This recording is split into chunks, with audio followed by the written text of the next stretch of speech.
Good morning दोस्तों, आप सभी लोगों का अनअकैडमी चैनल पे शानदार तरीके से स्वागत है। अगेन एक बार हम आज आधुनिक भारत के इतिहास के लिए इस क्लास को स्टार्ट करने जा रहे हैं और जल्दी ही मेरी एक और क्लास भी स्टार्ट होने जा रही है। उसकी पूरी तैयारी चल रही है कि पूरे अपडेट के साथ मटेरियल को प्रेजेंट आपके सामने किया जाए। अभी हमारा आधुनिक भारत के इतिहास का जो मटेरियल चल रहा है उसमें हमने सबसे पहले किया था भारत में यूरोपियंस का आगमन, उसके 3 हमने वीडियोस डाले थे। उसके बाद हमारा दूसरा टॉपिक चल रहा है उत्तरवर्ती मुगल शासक, लेटर मुगल एम्पायर, जिसकी शुरुआत हमने कल की थी। वो हमारा पार्ट फर्स्ट था और आज उसी वीडियो का आगे का पार्ट है, उसी क्लास के आगे का पार्ट है, जिसको हम पार्ट सेकंड के नाम से कर रहे हैं, उत्तरवर्ती मुगल साम्राज्य, लेटर मुगल एम्पायर। और मैंने कल आपको समझाया था कि औरंगजेब का निधन 1707 में हुआ और औरंगजेब के निधन के बाद का काल जो है वो मध्यकाल में उत्तरवर्ती मुगल साम्राज्य के नाम से जाना जाता है। ये वह समय है जब मुगलों का पतन यहां से शुरू हो जाता है और ये पतन काल जो है उनका 1707 से लेकर 1857 तक चलता है। तो इसी टॉपिक को हम पढ़ने जा रहे हैं।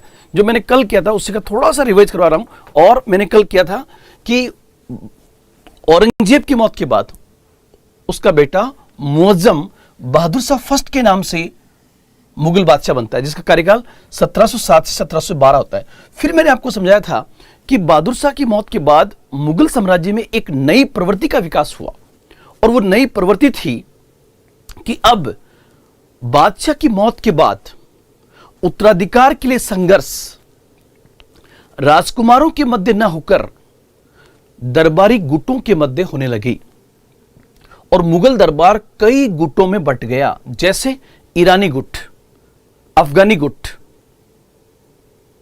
हिंदुस्तानी गुट, तुर्कानी गुट आदि। और इनके झगड़े इतने ज्यादा थे कि जो गुट सबसे ज्यादा पावरफुल होता था उसी का व्यक्ति जो है मुगल बादशाह बनता था। जैसे बहादुर शाह फर्स्ट की मौत के बाद जहांदार शाह मुगल बादशाह बना, उसको बनाने में किसकी भूमिका रही थी? जुल्फिकार अली की भूमिका रही थी। जुल्फिकार अली किस गुट से था? ईरानी गुट से था और ईरानी गुट वाले जो थे वो अधिकांश शिया थे। ये जुल्फिकार अली के सहयोग से मुगल बादशाह बनता है।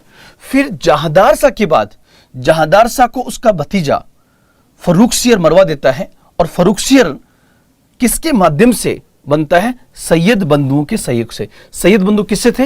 हिंदुस्तानी गुट से थे। लेकिन मैंने कल आपको समझाया था कि जब फर्रुखसियर मुगल बादशाह बन जाता है तो फर्रुखसियर लगातार ये सोचने लगा कि किस प्रकार से मैं इन हिंदुस्तानी गुट के सैयद बंधुओं को रास्ते से हटाऊं। इस क्रम में कहीं ना कहीं इसमें जीत जो है वो बेसिकली रही सैयद बंधुओं की और सैयद बंधुओं ने फर्रुखसियर को ही मरवा दिया। ये मुगल साम्राज्य के इतिहास में एक नमक हरामी का एक एग्जाम्पल माना जाता है।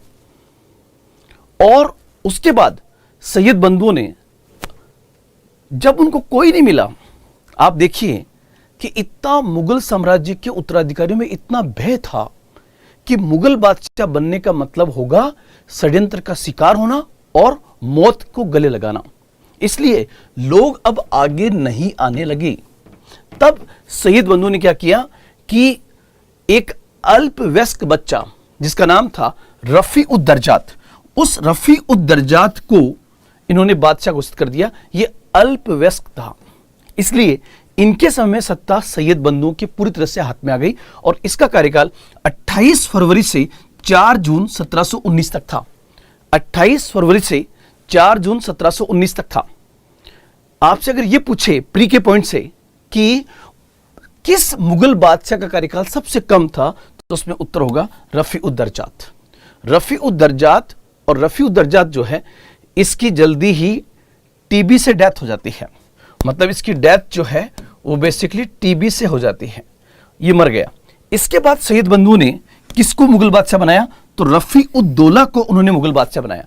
रफी-उद-दौला जो है ये जून से सितंबर 1719 तक रहता है। इसकी डेथ जो है बेसिकली ये 25 से मर जाता है।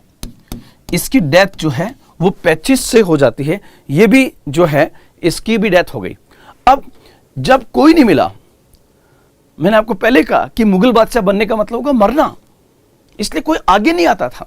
इस क्रम में जब सैयद बंधु को कोई नहीं मिला तो एक ऐसा व्यक्ति जो मिजाज से बहुत ही अश्लील था, अय्यास था, उसका रियल नाम रोशन अख्तर था। उस रोशन अख्तर को सैयद बंधु मुगल बादशाह बना देते हैं। ये 18 साल की एज में मुगल बादशाह बना था। और मैं ऐसे कहूं तो यह अतिशयोक्तिपूर्ण नहीं होगा कि मोहम्मद शाह रंगीला वो व्यक्ति था जिसने मुगल साम्राज्य के पतन की नींव को और अधिक तेज कर दिया। मतलब इसके बाद में मुगल साम्राज्य का विघटन बहुत तेज गति से होने लगा, और तेज गति से जो विघटन हुआ उसको मैं भी आपको समझाऊंगा। और उसमें उसी रोशन अख्तर जो किस नाम से बनता है, उसका नाम मोहम्मद शाह के नाम से बनता है। और मोहम्मद शाह का रियल नेम क्या था? रोशन अख्तर था। और ये रोशन अख्तर जो है किसके सहयोग से बना? तो सैयद बंधुओं के सहयोग से बना। अब जब मोहम्मद शाह रंगीला मुगल बादशाह बन जाता है तो मोहम्मद शाह को इस बात का पता था कि अगर सैयद बंधु जिंदा रहे तो मैं कभी भी षड्यंत्र का शिकार हो सकता हूं। इसलिए मोहम्मद शाह रंगीला ने बादशाह बनने के बाद जो सबसे पहला और इंपॉर्टेंट काम किया वो उसने तुर्कानी गुट के निजामुल मुल्क के सहयोग से सैयद बंधुओं को रास्ते से हटा दिया। मतलब सैयद बंधु अब्दुल्ला खां और हुसैन अली को एक निश्चित प्रक्रिया के अंतर्गत षड्यंत्र के रचकर और उसको मरवा दिया गया। मतलब सैयद बंधुओं ने मरवाया था फर्रुख शेर को, और उसके बाद मोहम्मद शाह रंगीला ने किनको मरवा दिया? सैयद बंधुओं को। और यहां से एक नए गुट का आगमन होता है जिसको हम कहते हैं तुर्कानी गुट। और उस तुर्कानी गुट का सबसे बड़ा लीडर था निजाम उल मुल्क। तो आज ये पढ़ने के बाद में आज हमारा जो नेक्स्ट मुगल बादशाह स्टार्ट हो रहा है वह है मोहम्मद शाह रंगीला। अब जैसे मोहम्मद शाह रंगीला मैंने यहां पर लिखा मोहम्मद शाह रंगीला। सबसे पहले मैं आपको ये बताना चाहूंगा कि आपके प्री एग्जाम के पॉइंट से मोहम्मद शाह रंगीला से कौन कौन से प्रश्न बन सकते हैं। सबसे पहले मोहम्मद शाह रंगीला के से कौन कौन से एग्जाम में क्वेश्चन बन सकते हैं, इसको हम देखेंगे। अब यहां पर सबसे पहले मोहम्मद शाह रंगीला जो मुगल बादशाह था, इसका रियल नेम जो था ये बेसिकली रोशन अख्तर था। इसका वास्तविक नाम जो था ये रोशन अख्तर था। और ये 18 साल की उम्र में मुगल बादशाह बनता है। ये 18 इयर्स के एज में मुगल बादशाह बनता है। मैं आपके कमेंट्स भी साथ साथ में पढ़ लूं। Good morning, yes good morning, yes PDF मिलेगा। Good morning, yes okay, good morning. तो मोहम्मद शाह रंगीला, इसका रियल नेम जो था वो रोशन अख्तर था। मोहम्मद शाह रंगीला का रियल नेम रोशन अख्तर था। प्री के पॉइंट से हाँ, इसका कार्यकाल जो था 1719 से 1748 था। 1719 टू 1748 था। 1719 से 1748 प्री एग्जाम के पॉइंट से अगर हम देखें तो नंबर 1, इसने पहला इंपॉर्टेंट काम किया। ध्यान रखना, इनके काम का मतलब कोई अचीवमेंट नहीं है, क्योंकि तो पतन काल चल रहा मुगलों का, और मुगलों का पतन काल एक ऐसा काल है इसको सुबह सुबह पढ़ना भी नहीं चाहिए, क्योंकि ये इतने अयोग्य और निकम्मे थे कि इनकी चर्चा करना भी बेकार है। लेकिन इसको पढ़े बिना हम आगे का पूरा बेस तैयार नहीं कर पाएंगे। इसलिए ईस्ट इंडिया कंपनी भारत में कैसे स्थापित हुई, कौन से कारण थे, उसके लिए इसको पढ़ना बहुत जरूरी है। और जब हम उत्तरवर्ती मुगल साम्राज्य और 18वीं सदी के राज्य पढ़ लेंगे तो उसके बाद हमारा कॉन्सेप्ट लेवल का पार्ट शुरू हो जाएगा कि किस प्रकार से यूपीएससी में क्वेश्चंस पूछे जा सकते हैं। और आप विश्वास रखें कि आधुनिक भारत के इतिहास में 2 सबसे इंपॉर्टेंट बुक है, बीएल ग्रोवर और विपिन चंद्रा, और वहीं से सबसे ज्यादा क्वेश्चन बनते हैं। और मैं आपको उन दोनों बुक्स में जितने इंपॉर्टेंट फैक्ट्स हैं और जितने इंपॉर्टेंट कॉन्सेप्ट हैं वो आपके सामने रिप्रेजेंट करने का प्रयास करूंगा। और साथ ही साथ मेरा यह भी प्रयास रहेगा कि मैं आपके सामने बोर्ड पर उसी प्रकार से पढ़ाऊं जिस प्रकार से ऑफलाइन क्लास चलती है। और ऑफलाइन क्लास में फेस टू फेस स्टूडेंट्स के साथ हम बातचीत करते हैं। और मेरा यहाँ पर ये पढ़ाने का रिप्रेजेंटेशन ऐसा होगा कि जैसे आपको लगेगा कि हम सर के सामने ही बैठ रहे हैं, बस एक दो क्लास में आप और वेट कीजिए कि किस प्रकार एक एनर्जी के साथ में हम आपको अनअकैडमी चैनल के माध्यम से आपके गोल तक पहुंचाने का पूरा प्रयास करेंगे। यहां पर ध्यान रखिए, सबसे पहले मोहम्मद शाह रंगीला से कौन से क्वेश्चन बन सकते हैं? नंबर 1, सैयद बंधुओं की हत्या। सैयद बंधु कौन थे? तो हिंदुस्तानी गुट के अब्दुल्ला खां और हुसैन अली, नंबर 1। नंबर दो सेकंड जो पॉइंट होगा वो होगा मुगल साम्राज्य का तेज गति से विघटन। मुगल साम्राज्य का तेज गति से विघटन, इसको हम कहेंगे the disintegration of Mughal empire very rapidly. Mughal साम्राज्य का तेज गति से विघटन होगा। ये तेज गति से विघटन होगा, इसका मतलब क्या होगा ये भी मैं आपको समझाऊंगा। तीसरा पॉइंट जो होगा वो होगा भारत पर नादिर शाह का हमला। ये भी इसी के कार्यकाल की घटना है। भारत पर नादिर शाह का हमला, ये भी एक इंपॉर्टेंट घटना है मोहम्मद शाह रंगीला के समय की, और ये घटती है 1739 में। 1739 में रंगीला के कार्यकाल में नादिर शाह जो ईरानी शासक था उसने भारत पे हमला किया था। और चौथा एक आएगा अफगानी शासक, वो कंधार का शासक था।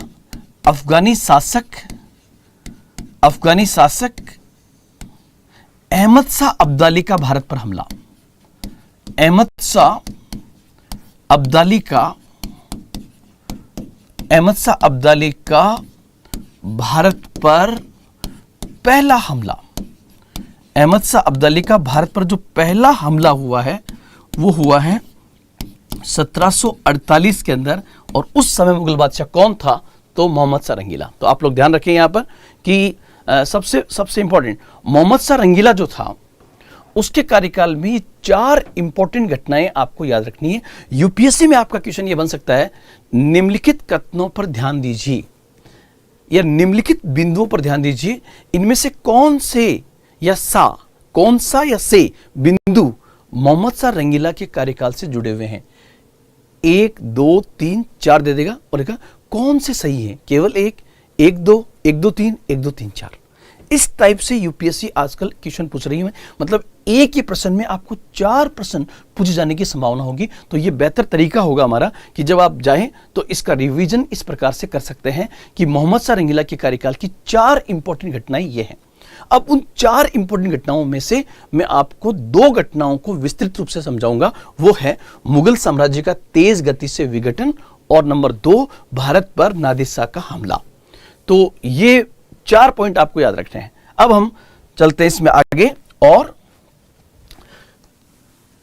अगेन यहां पर मैंने लिखा मोहम्मद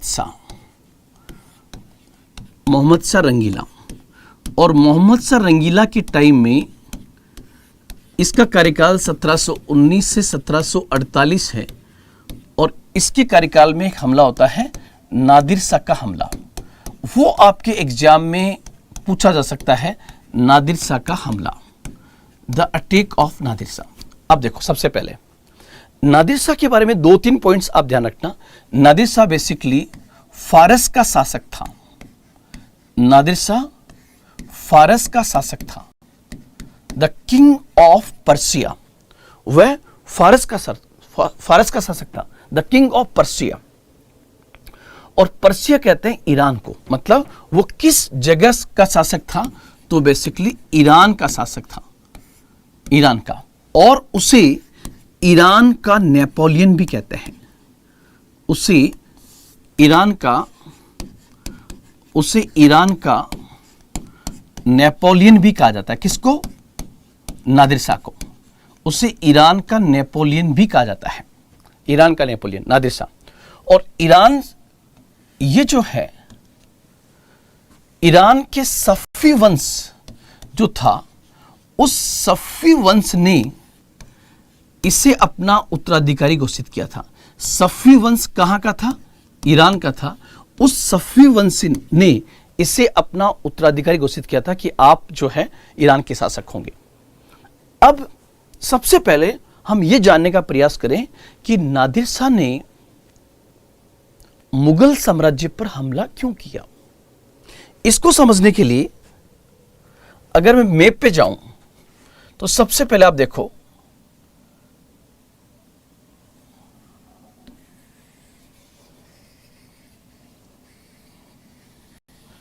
ये सपोज कीजिए कि उस समय के भारत का मैप रहा होगा, क्योंकि उस समय के भारत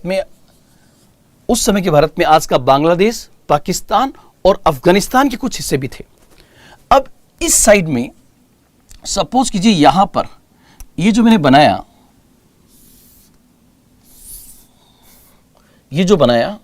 इसी में आप, ये पूरा मुगल एम्पायर है।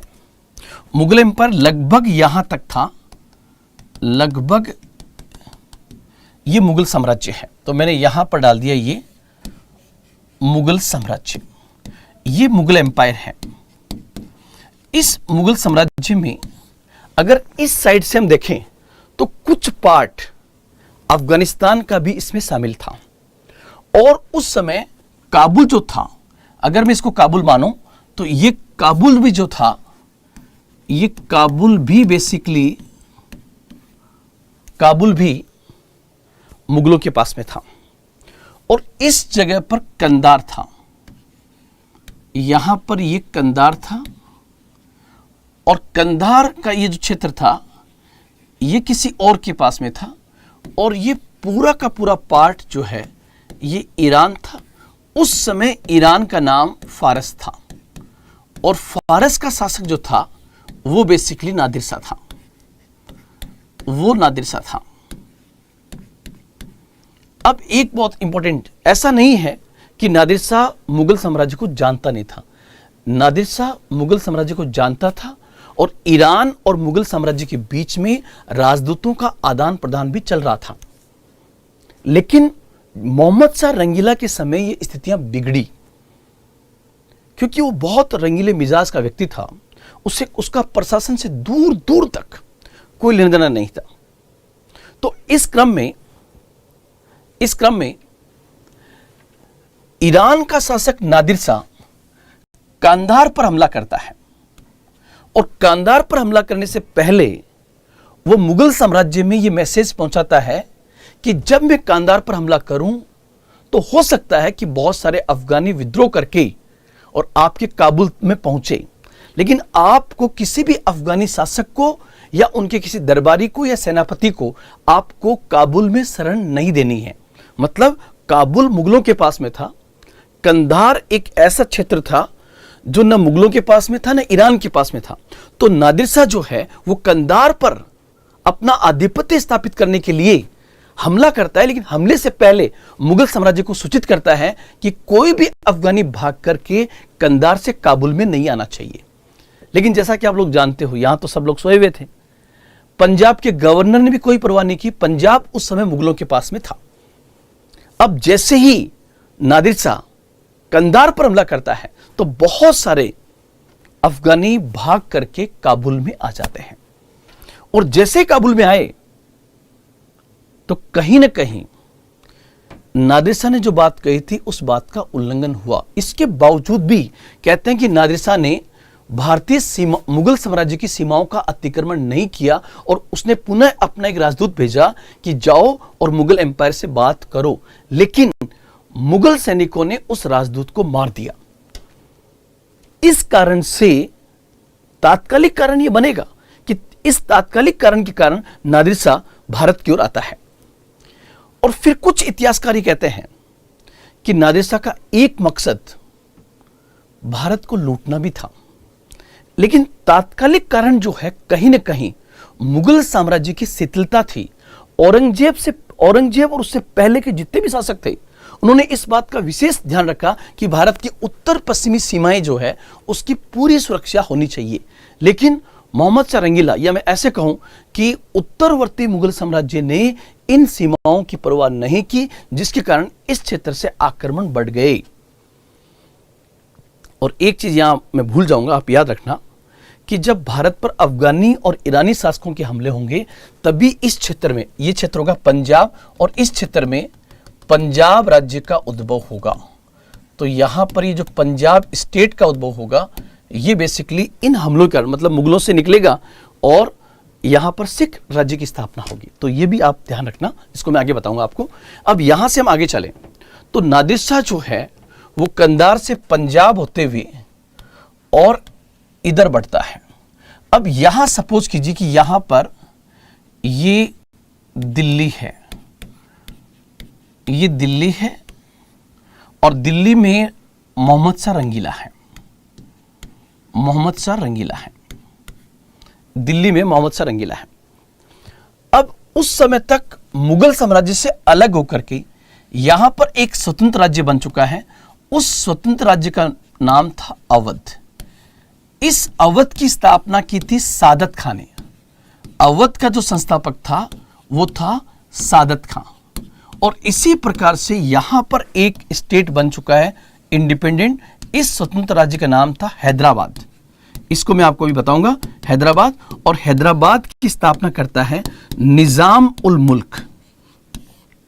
निजाम उल मुल्क, आप लोग ध्यान रखना, थोड़ा सा विरोधाभास भी है कि मोहम्मद शाह रंगीला के दो खासम खास जो उसके सिपह सलाहकार थे, जो सबसे विश्वास पात्र थे, वो दो सबसे ज्यादा विश्वास पात्र थे उसके, सादत खां और निजाम उल मुल्क। लेकिन इन दोनों को जब अवध का और दक्कन का सूबेदार बना के भेजा गया तो इन्होंने मुगलों से अलग होकर अपने स्वतंत्र राज्य स्थापित कर लिए। इसको मैं जस्ट इसके बाद में बताऊंगा। मतलब यहां पर आप ध्यान रखें कि अवध और हैदराबाद मुगलों से आजाद हो चुके हैं। और उससे ज्यादा हास्यास्पद क्या है कि जब भी रंगीला संकट में पड़ता था तो सबसे पहले इन दोनों को ही बुलाता था कि आप दोनों आ जाइए। इस क्रम में जैसे ही नादिर शाह पंजाब से रवाना होगा और ऐसे जब आगे बढ़ेगा तो कहते हैं रंगीला को इन्फॉर्म किया गया कि नादिर शाह तेज गति से दिल्ली की ओर बढ़ रहा है। तो आपको शायद जानकर हैरानी हो कि मोहम्मद शाह रंगीला ने क्या जवाब दिया। मोहम्मद शाह रंगीला ने कहा कि मुझे ये बताओ कि दिल्ली पंजाब से कितना दूर है।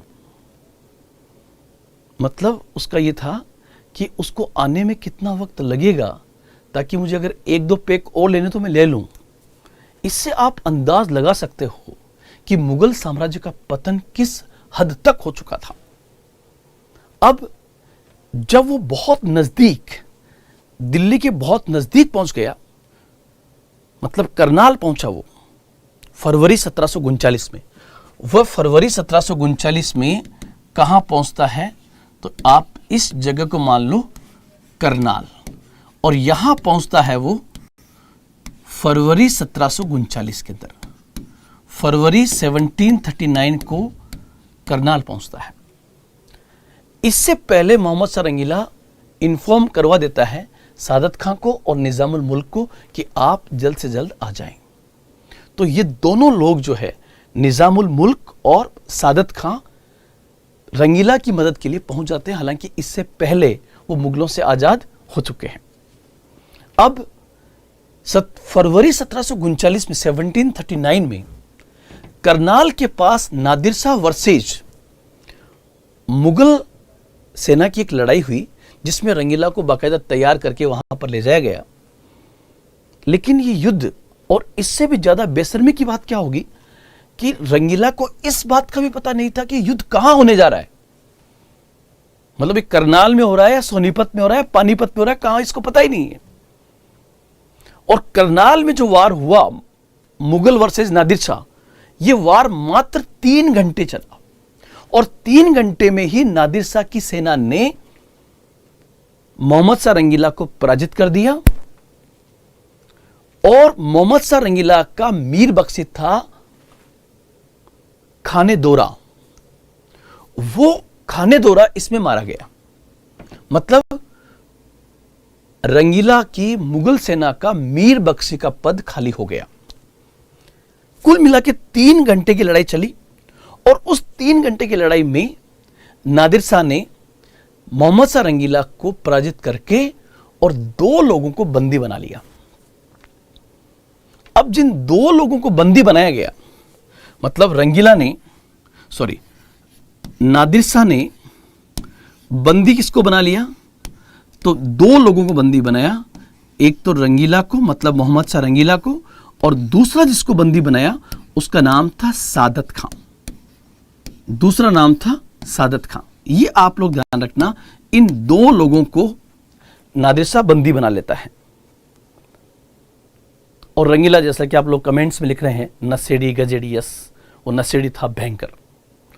तो जैसे ही रंगीला को बंदी बनाया गया, रंगीला अंदर से हिल गया कि अब मेरा क्या होगा।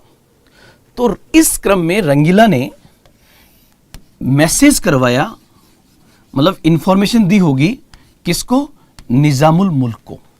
निजामुल मुल्क भी वही था, करनाल के पास में, और उसने कहा कि आप दूत बनकर नादिर शाह के पास जाइए और मुझे आजाद करवाइए। ये बात कौन कह रहा है? मोहम्मद शाह रंगीला ने मैसेज करवाया निजामुल मुल्क को कि आप हमें आजाद कराइए। तो यहां पर ध्यान रखना, यहां पर निजामुल मुल्क जो है वो बेसिकली एक शांति दूत की भूमिका अदा करेगा। कौन? निजामुल मुल्क। और शांति दूत की भूमिका अदा करके और वो जाएगा नादिर शाह के पास। मतलब यहां पर ये आप लोग ध्यान रखना कि करनाल का युद्ध मात्र 3 घंटे चला और उस युद्ध में नादिर शाह की छोटी सी सेना ने मुगलों को पराजित कर दिया और मुगलों का मीर बख्शी था खाने दौरा, वो मारा गया। मतलब मीर बख्शी का पद खाली हो गया। और इस क्रम में नादिर शाह ने 2 इंपॉर्टेंट लोगों को बंदी बना लिया, जिसमें एक तो बहुत ज्यादा महत्वपूर्ण था और वो था मोहम्मद शाह रंगीला। मोहम्मद शाह रंगीला एज ए व्यक्ति इंपॉर्टेंट नहीं था, लेकिन मोहम्मद शाह रंगीला जिस पद पर था वो पद बहुत इंपॉर्टेंट था और उसको था मुगल बादशाह। मतलब मुगल बादशाह को ही बंदी बना लिया। और मुगल बादशाह के साथ बंदी बनाया गया था सादत खां को। और सादत खां कहां का नवाब था? अवध का नवाब था। और वैसे सादत खां में और निजामुल मुल्क में बनती नहीं थी, यह भी ध्यान रखना। अब आप यहां पर देखिए कि जब निजामुल मुल्क शांति दूत बनकर नादिर शाह के पास गया, तो आपको पता है नादिर शाह ने सबसे पहले निजामुल मुल्क से क्या कहा? इस बात को सुनकर निजामुल मुल्क को भी हैरानी हुई। उसने क्या पूछा, मैं आपको आगे बताऊंगा ये पॉइंट। उसने कहा कि यार, तुम्हारे जैसे वीर योद्धा के रहते हुए, तुम्हारे जैसे योग्य व्यक्ति के होते हुए, और तुम्हारे जैसे और भी बहुत सारे योग्य व्यक्ति हैं, इन सब के होते हुए मुगल साम्राज्य की ऐसी हालत क्यों हो गई कि आपको शांति दूत बनकर आना पड़ रहा है? आपका बादशाह हमारे पास बंदी है, ऐसी नौबत क्यों आई? और एक बात उसने और कही कि आपने मराठों के सामने घुटने क्यों टेक दिए? इन सब बातों का जवाब निजामुल मुल्क ने केवल एक लाइन में दिया। और निजामुल मुल्क ने कहा कि सर, आप अभी भारत में ही हैं, आपको पता लग जाएगा कि हमारी ऐसी हालत क्यों हुई। तो ये बात मैं आपके कमेंट्स पढ़ रहा था, तो उसमें कुछ पॉइंट्स आ रहे हैं, सर 5वां वीडियो है क्या? तो यस, आप जाइए अनअकैडमी चैनल पे, मेरे पूरे वीडियोस वहां पर हैं, देखो। तो मैं कह रहा था निजामुल मुल्क शांति दूत बनकर गया और नादिर शाह ने उससे पूछा कि आपके रहते मुगल साम्राज्य की ऐसी हालत क्यों हुई? तो वापस उसने जवाब दिया निजामुल मुल्क ने कि आप अभी भारत में ही हैं, आपको पूरा पता लग जाएगा। और आप देखिए, शांति दूत बनकर जब नादिर शाह के पास गया तो यहां पर एक सौदा हुआ, और यह तय हुआ कि मुगल जो है वो 50 लाख रुपए मतलब उस समय का सौदा ये कितने रुपए में हुआ? 50 लाख रुपए में हुआ कि 50 लाख रुपए मुगल नादिर शाह को देंगे।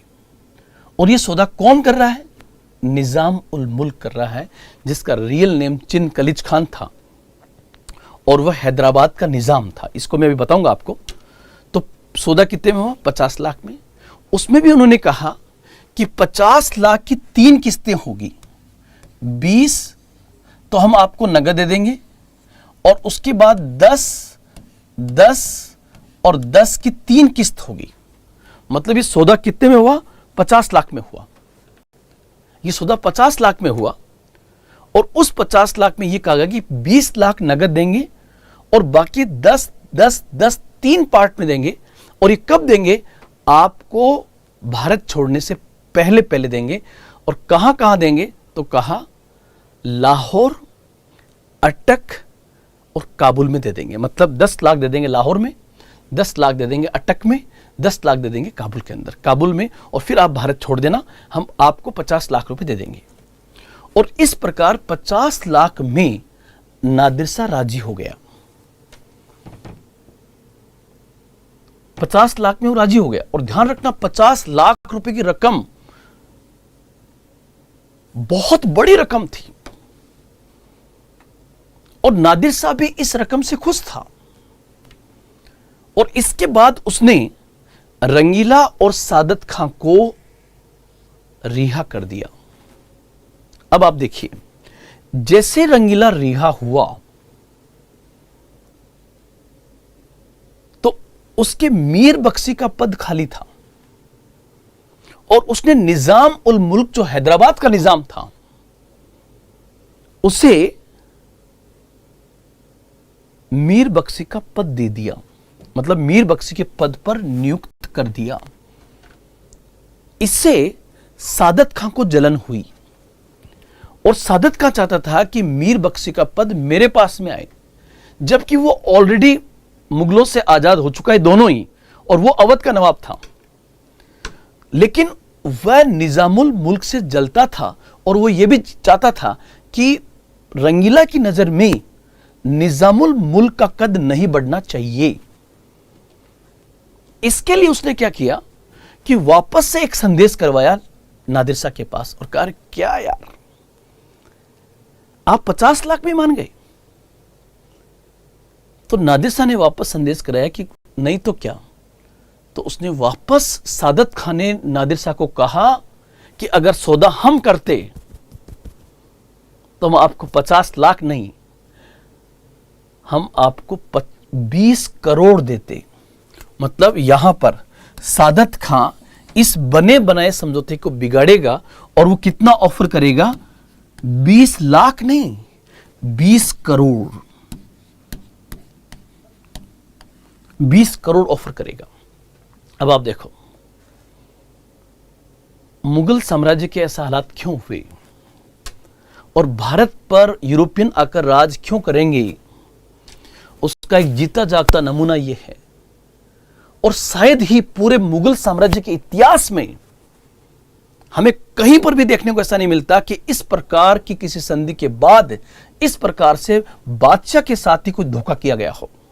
लेकिन यह धोखे का चरम था। जो नादिर शाह 50 लाख में जा रहा था, उसको सादत खान ने रोका और कहा, ऑफर किया कि अगर मैं समझौता कराऊं तो मैं समझौता आपका 20 करोड़ में कराऊंगा। नादिर शाह ने कहा ठीक है, यस। और नादिर शाह जो है वो बेसिकली उसकी बात को मानते हुए वो दिल्ली आ जाता है। मतलब नादिर शाह कहां पहुंच गया? दिल्ली पहुंच गया। और जब नादिर शाह दिल्ली पहुंचता है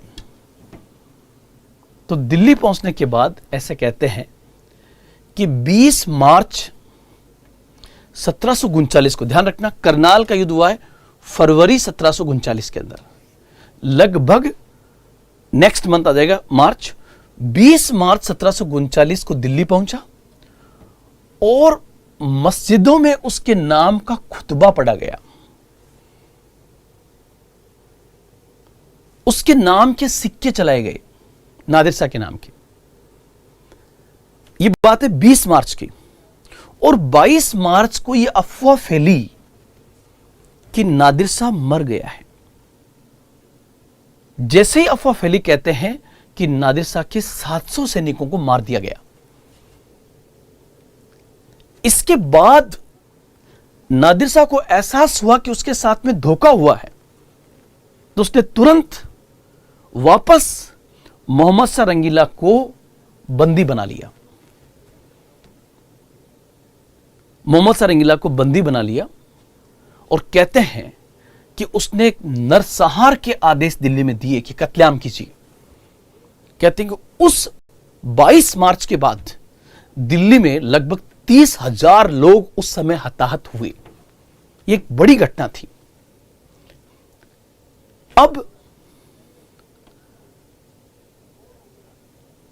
नादिर शाह ने सादत खां से कहा कि हम वहां पर 50 लाख में वापस जा रहे थे, आपने 20 करोड़ का ऑफर किया, और तुम्हारे हालात देखकर नहीं लगता कि तुम्हारे पास में 10 लाख भी है क्या। उसने चेतावनी दी सादत खां को कि अगर मुझे पैसे नहीं मिले तो मैं तेरी चमड़ी उधेड़ दूंगा। इससे सादत खां टेंशन में आ गया, दबाव में आ गया, और वो इस बात के दबाव में भी आ गया, इस बात का पता लग गया कि यार जब ये वहां से वापस जा रहा था तो इसको यहां पर लेकर कौन आया, इस बात का पता लग गया। और ध्यान रखना, सादत खां ने नादिर शाह के डर और इस भंडाफोड़ के खुलने के कारण 1739 में सुसाइड कर लिया। उसने आत्महत्या कर ली, और सादत खां के बाद उसका भतीजा सफदरजंग अवध का नवाब बना, और सफदरजंग को दबाव में लिया गया, और सफदरजंग ने 2 करोड़ रुपए नादिर शाह को दिए। कुल मिला के मैं ये कहूं कि उसके बाद, मतलब नादिर शाह के बारे में जो अफवाह फैली, नादिर शाह ने दिल्ली में जबरदस्त लूटपाट की, और उस लूटपाट में वो कुल कितने करोड़ रुपए नगद ले गया? 30 करोड़। 30 करोड़ रुपए नगद ले गया। रुपए जो है शेरशाह सूरी के टाइम में है, तो 30 करोड़ रुपए नगद ले गया वो, प्लस सोना, चांदी, हीरे, जवाहरात,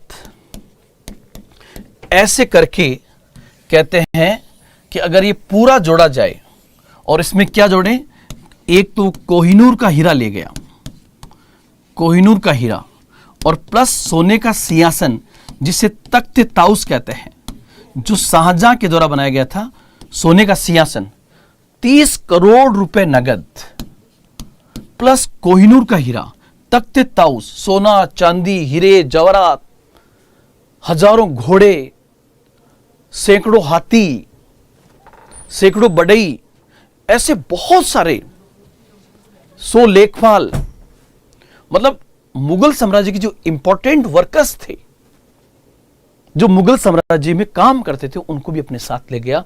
कुल मिलाकर नादिर शाह ने 1739 में जो लूटपाट की, उस लूटपाट में उस समय भारत की कितनी संपत्ति गई? 70 करोड़ की। 70 करोड़ की संपत्ति गई। इससे आप अंदाज लगा सकते हो कि नादिर शाह का जो हमला भारत पर हुआ, उसने भारत में एक प्रकार की आर्थिक तबाही तो मचाई ही, लेकिन उसके साथ साथ मुगलों की अब तक जो भ्रम था कि मुगल सेना और मुगल साम्राज्य बहुत ताकतवर है, उसकी कहते हैं ना कि बंद मुट्ठी लाख की और खुलने के बाद खाक की, मुगल साम्राज्य एक्सपोज हो गया कि ये इतने ताकतवर नहीं है। इसलिए नादिर शाह के हमले के बाद उत्तर पश्चिम साइड से भारत में लगातार हमले होते हैं, जिसमें सबसे बड़ा हमलावर होता है अहमद शाह अब्दाली। कुल मिला के मैं कहना चाहूं कि नादिर शाह की इस घटना ने न केवल मुगलों की आंतरिक बल्कि बाह्य सुरक्षा नीतियों को भी एक्सपोज कर दिया। और ये किसके कार्यकाल में हुआ? मोहम्मद शाह रंगीला, जिसका वास्तविक नाम रोशन अख्तर था, यहाँ ये भी उल्लेखनीय है कि जब नादिर शाह वापस गया तो मोहम्मद शाह रंगीला ने उसको राजी करने के लिए नादिर शाह के बेटे नसरुल्लाह के साथ अपनी बेटी की शादी कर दी। तब जाकर के नादिर शाह राजी हुआ। वो 70 करोड़ की संपत्ति भी गई, उन दोनों के बीच में वैवाहिक संबंध स्थापित हो गए। लेकिन ओवरऑल भारत के दृष्टिकोण से यह घटनाक्रम ज़्यादा अच्छा नहीं था। और यहाँ पर ध्यान रखें, 1739 के अंदर जो हमला हुआ, 1739 में हमला किया है नादिर शाह ने, और एक हमला पढ़ेंगे हम 1737 में, इससे पहले हमला हुआ है बाजीराव फर्स्ट का। मतलब मराठे भी मुगलों पर हमला करते हैं। इन दोनों हमलों ने कहीं न कहीं मुगल साम्राज्य की आंतरिक नीतियों और उसकी कमजोरियों को उजागर कर दिया। तो जैसे कि मैंने कहा,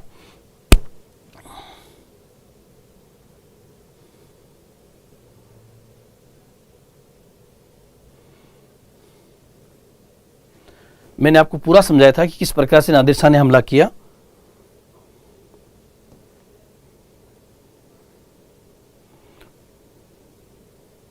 मोहम्मद शाह रंगीला के टाइम की मैंने घटनाएं बताई। सबसे पहले इसी के कार्यकाल में सैयद बंधुओं की हत्या होती है। मुगल साम्राज्य का तेज गति से विघटन, ये हम पढ़ने जा रहे हैं। तीसरा, भारत पर नादिर शाह का हमला, और चौथा, अहमद शाह अब्दाली का हमला। तो एक पॉइंट और ध्यान रखना, अब हमें 2 पॉइंट पढ़ने हैं। एक तो मुगल साम्राज्य का तेज गति से विघटन, और एक उससे पहले अफगानी शासक अहमद शाह अब्दाली का हमला। इसको मैं यहीं पर आपको बताता हूं कि अफगानिस्तान का शासक था, स्पेशली कंधार का शासक था, जिसका नाम था अहमद शाह अब्दाली।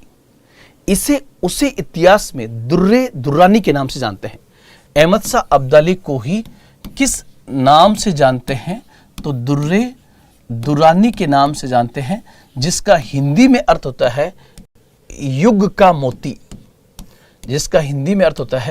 युग का मोती। यहां पर आप लोग केवल एक पॉइंट ध्यान रखें कि अहमद शाह अब्दाली के भारत में टोटल 7 हमले हुए, मुख्य 7 हमले हुए, जिनमें से पहला हमला किसके समय हुआ?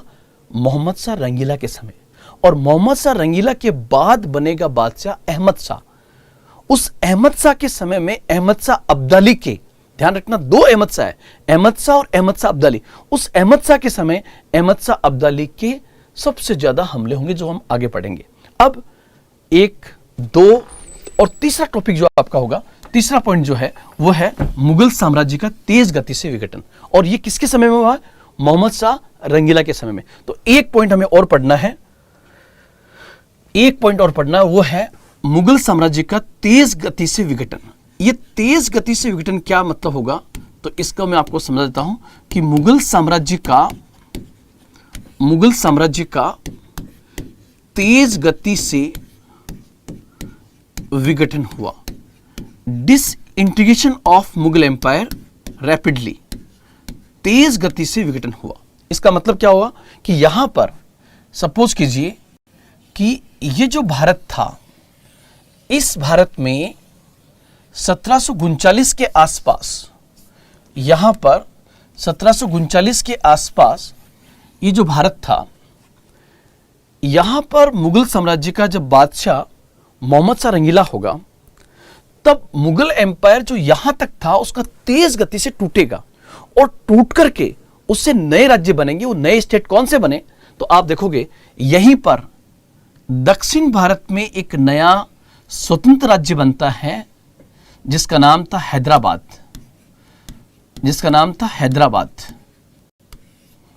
और हैदराबाद की स्थापना करेगा निजाम उल मुल्क, जिसको हम आगे पढ़ेंगे। एक यहां पर एक स्टेट और बनेगा, जिसका नाम था कर्नाटक। आप लोग ध्यान रखना, ये कर्नाटक आज की तारीख में इस साइड में, लेकिन उस समय कर्नाटक ये वाला क्षेत्र था। तो हैदराबाद और कर्नाटक, हैदराबाद की स्थापना करेगा निजाम उल मुल्क, जो मुगल दरबार का ही एक अधिकारी था। और कर्नाटक की स्थापना भी एक मुगल अधिकारी करेगा, जिसका नाम था सदाअत उल्ला खान। हैदराबाद का निजाम उल मुल्क और कर्नाटक का सदाअत उल्ला खान, ये स्वतंत्र राज्य बने हैं दक्षिण भारत के अंदर। और यहां पर एक स्टेट बना जिसका नाम था अवध। अवध भी मुगलों से अलग होकर एक स्वतंत्र स्टेट बन गया, जिसकी स्थापना करेगा सादत खान। ये मैं आपको पूरा डिटेल में बताऊंगा कि कौन कौन से स्टेट बने। और यहां पर भी एक नया स्वतंत्र राज्य बनेगा जिसका नाम होगा बंगाल। बंगाल। और थोड़ा सा अगर आप मोहम्मद शाह रंगीला का कार्यकाल देखेंगे, मोहम्मद शाह रंगीला का कार्यकाल है 1719 से 1748। आप थोड़ा सा इसको देखेंगे तो पता लगेगा कि कौन सी सदी चल रही है, 18वीं सदी चल रही है। और यहां पर हेडिंग आ जाएगी 18वीं सदी के भारतीय राज्य, 18वीं सदी के स्वतंत्र भारतीय राज्य। अब 18वीं सदी के जो स्वतंत्र भारतीय राज्य बने, वो भारतीय राज्य बनने का एक मुख्य कारण था मुगल साम्राज्य का कमजोर होना, और मुगल साम्राज्य टूटकर कई छोटे छोटे खंडों में बंट जाएगा, जिसमें से इंपॉर्टेंट है अवध, बंगाल, हैदराबाद, कर्नाटक। ये मुगलों से आजाद हो जाएंगे और स्वतंत्र रूप से अपना काम करना शुरू कर देंगे। तो यहां पर एक अगला टॉपिक हमारा जो होगा वो होगा 18वीं सदी के राज्य। लेकिन 18वीं सदी के जो अधिकांश राज्य स्वतंत्र हुए मुगलों से, वो किसके समय हुए? वो मोहम्मद शाह रंगीला के समय हुए, क्योंकि मोहम्मद शाह रंगीला के समय केंद्रीय नेतृत्व, सेंट्रल लीडरशिप इतनी कमजोर हो गई कि जो उनके सूबेदार और दीवान थे वही अलग अलग होकर के और अपने स्वतंत्र राज्य स्थापित करने लगी।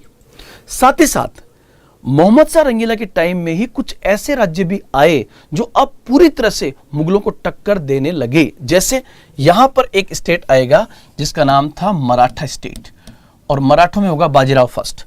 यहां पर था मैसूर, मराठा और मैसूर। यहां पर सिख राज्य की स्थापना होगी पंजाब, पंजाब। और ऐसे करके कई छोटे छोटे स्टेट भी आजाद हो जाएंगे। मतलब आप देखिए, मोहम्मद शाह रंगीला नाम मात्र का मुगल बादशाह है। उसकी सत्ता लगभग लाल किले के आसपास ही है, उसको रंगरेलियों से फुर्सत नहीं है। और उसका नतीजा यह हुआ कि जो मुगल एम्पायर बहुत बड़ा था, 18वीं सदी में उस मुगल साम्राज्य का विघटन हुआ और उससे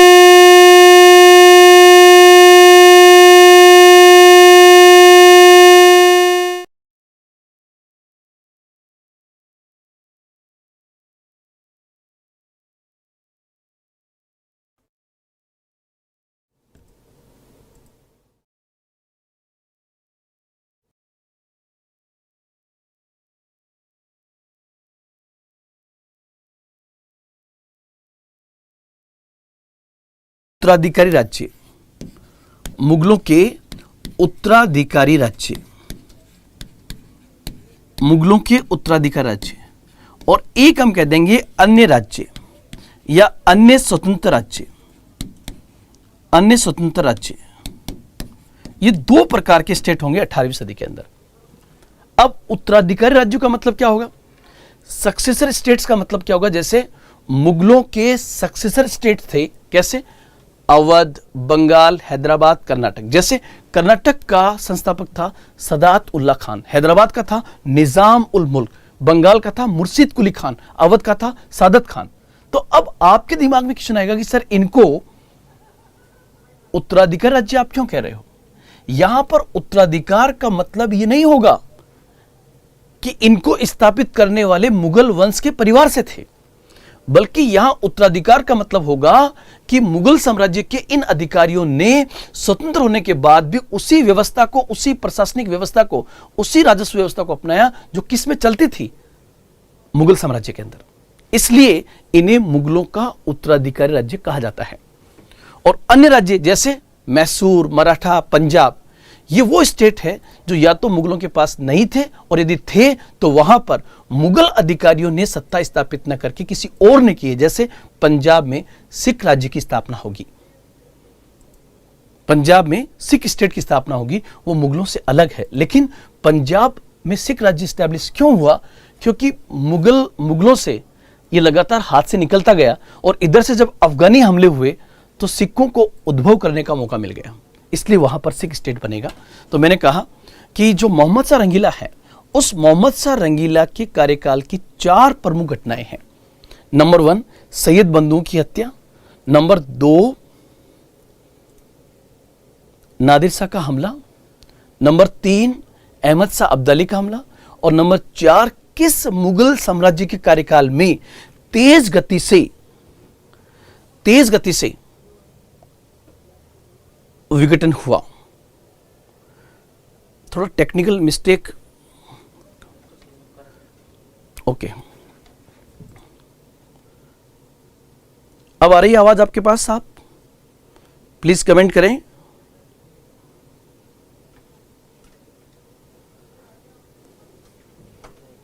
सही है? ओके। ये और इसको क्लियर करने का प्रयास किया जा रहा है। तो ये इसमें स्टेट बने। अब जब मुगल साम्राज्य का इस प्रकार से तेज गति से विघटन होगा तो आप लोग ध्यान रखना, यहां पर उस समय मद्रास में इस जगह पर अंग्रेजों का हेडक्वार्टर है, मतलब EIC का हेडक्वार्टर यहां पर है, और ईस्ट इंडिया कंपनी का हेडक्वार्टर जो मद्रास में था। तो पूरा का पूरा मैच ये बैठे बैठे देख रहे हैं कि किस प्रकार से भारत में मुगल साम्राज्य का विघटन हो रहा है। और आप लोग ध्यान रखना कि ईस्ट इंडिया कंपनी इस बात को वॉच कर रही है कि अगर मुगल कमजोर हुए तो मुगलों के कमजोर होने के बाद अगर मुगलों का कोई उत्तराधिकारी बन सकता है तो वो मराठे बन सकते हैं। ये कौन सोच रहे हैं? ये मद्रास में बैठे हुए अंग्रेज सोच रहे हैं। लेकिन हम पढ़ेंगे आगे 1761 का पानीपत का तीसरा युद्ध होगा जिसमें अहमद शाह अब्दाली मराठों को पराजित कर देगा, और उससे यह भी तय हो गया कि मराठे अब भारत पे राज नहीं करेंगे। उसको हम आगे पढ़ेंगे। लेकिन ये 4 घटनाएं थी, इसको मैं आप देखो। मोहम्मद शाह रंगीला के बाद में बादशाह बनता है अहमद शाह। और अहमद शाह का कार्यकाल होगा 1748 से 1754। ध्यान रखना, इनके नाम पर इनके पास उपलब्धियां कुछ भी नहीं थी।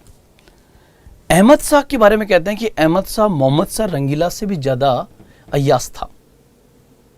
और 1748 से 1754 जो है, इसके कार्यकाल के बारे में आपसे एग्जाम में एक प्रश्न आ सकता है यूपीएससी पॉइंट से, और वो है आपसे अगर ये पूछे कि अहमद शाह अब्दाली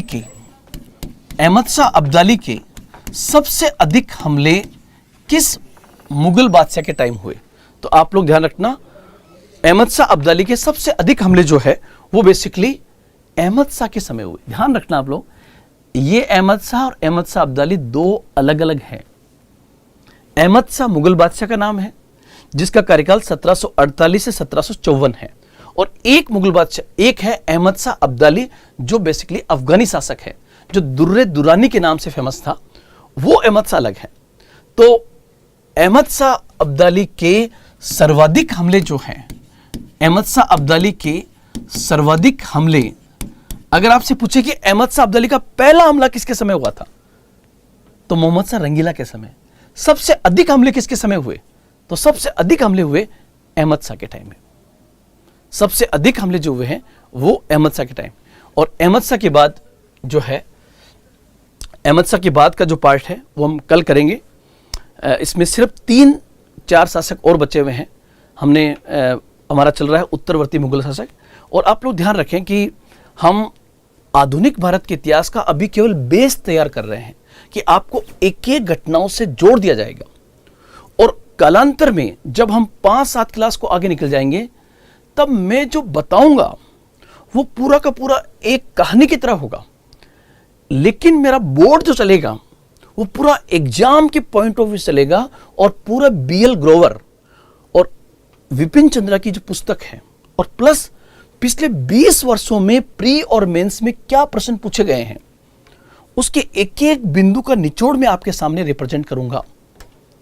सबसे बढ़कर मेरा यह भी प्रयास रहेगा कि जैसे ही हम ईस्ट इंडिया कंपनी को स्टार्ट करेंगे उसके साथ साथ मैं आपको कॉन्सेप्ट वाले पॉइंट भी बताऊंगा। मेंस में प्रश्न कैसे बन सकते हैं वो भी उसकी चर्चा करेंगे, ताकि ये पार्ट भी आपका साथ साथ में तैयार हो। और स्पेशली अभी जो यूपीएससी प्री होने जा रहा है, उस यूपीएससी प्री के पॉइंट से हमारी टीम एक सशक्त मैटर आपके सामने रिप्रेजेंट करेगी कि किस प्रकार से कोई भी प्रश्न हमारे कराए हुए इस पार्ट से बाहर नहीं जाना चाहिए। इसका हम प्रयास पूरा पूरा करेंगे। एक हमारा अनअकैडमी का चैनल ये भी प्रयास कर रहा है कि करंट इश्यूज को सर आप रिप्रेजेंट कीजिए कि किस प्रकार से किसी इश्यू पर कितने डायमेंशन के साथ में क्वेश्चन बन सकता है, उसको भी हम प्रयास करेंगे। अभी जो पार्ट चल रहा है, मेरा दिल कहता है कि यहां पर कॉन्सेप्ट थोड़ा कम है, लेकिन जैसे आप आगे बढ़ेंगे और हम पढ़ेंगे ब्रिटिश शासन की आर्थिक नीतियां क्या थी, स्थायी बंदोबस्त क्या था, रेवेन्यू सिस्टम क्या था, महलवाड़ी व्यवस्था क्या थी, रैयतवाड़ी व्यवस्था क्या थी, राष्ट्रीय आंदोलन कैसे चलेगा, भीमराव अंबेडकर की भूमिका क्या थी, गांधी जी की भूमिका क्या थी, जिन्ना की भूमिका क्या थी, पाकिस्तानी आंदोलन कैसे तैयार हुआ, किस प्रकार से सांप्रदायिक निर्वाचन प्रणाली चली, उन सब चीजों को एक कहानी की तरह आपके सामने रिप्रेजेंट किया जाएगा। और मेरा पूरा विश्वास है कि एक बार आप मेरी कंप्लीट आधुनिक भारत के इतिहास को पढ़ने के बाद, मैं केवल आधुनिक भारत के इतिहास की बात नहीं कर रहा हूं, बल्कि पूरे के पूरे जितने सेगमेंट्स आपके हैं, उन सेगमेंट्स को पढ़ने का एक नया दृष्टिकोण आपको प्राप्त होगा कि हमें इस प्रकार से पढ़ना चाहिए। और पढ़ने की इस रफ्तार में, इस कड़ी में हमें यह भी पता होना चाहिए कि यार क्या पढ़ना है और क्या छोड़ना है। और मेरा तो मानना है कि क्या पढ़ना है इससे ज्यादा इंपॉर्टेंट क्या छोड़ना है। आपके रूम में बुक्स कम से कम होनी चाहिए, और आप मेरे वीडियोस को, जैसे मॉडर्न हिस्ट्री का, आईआर का, करंट इश्यूज का, मैं जो वीडियोस आपके सामने लेके आ रहा हूं, वो आपके आईएएस प्री में और जो लोग अदर सिविल सर्विसेज एग्जाम दे रहे हैं, उनके उन एग्जाम्स में बहुत अहम भूमिका अदा कर सकता है। बस थोड़ा सा आपको पेशेंस बनाए रखने की आवश्यकता है। एक तरफ जहां कोरोना वायरस के कारण पूरे मार्केट में ऑफलाइन क्लासेस बंद हैं, वहीं हम अनअकैडमी के इस प्लेटफॉर्म के माध्यम से आप तक शानदार बेहतरीन मैटर पहुंचाने का प्रयास कर रहे हैं। क्योंकि हमें भी अच्छा वक्त मिल रहा है, तो हम चीजों को और अपडेट करके कि कहां से एग्जाम में क्वेश्चन पूछा गया था और किस प्रकार से नया प्रश्न बन सकता है, उसको भी हम पूरा प्रयास करेंगे। तो अगेन कल मिलते हैं 8 बजे आधुनिक भारत के इतिहास के साथ। कल हमारा पहले 15 मिनट के अंदर उत्तरवर्ती मुगल साम्राज्य वाला पार्ट का खत्म हो जाएगा, और उसके बाद तीसरा पॉइंट, मैंने कहा था पहला भारत में यूरोपियंस का आगमन, दूसरा उत्तरवर्ती मुगल साम्राज्य, और तीसरा होगा 18वीं सदी के भारतीय राज्य। मतलब वे स्वतंत्र राज्य जो सबके सब योग्य थे, लेकिन उनमें अयोग्यता केवल इतनी थी कि वो आपस में लड़ते थे। जब वो आपस में लड़ते थे तो इस बात का पता अंग्रेजों को बड़ी अच्छी तरह से लग जाएगा, और वो इन्हें और लड़ा करके भारत की एक बहुत बड़ी पॉलिटिकल पावर बन जाएंगी। तो इंशाल्लाह कल मिलते हैं। जय हिंद, जय भारत। Again thank you.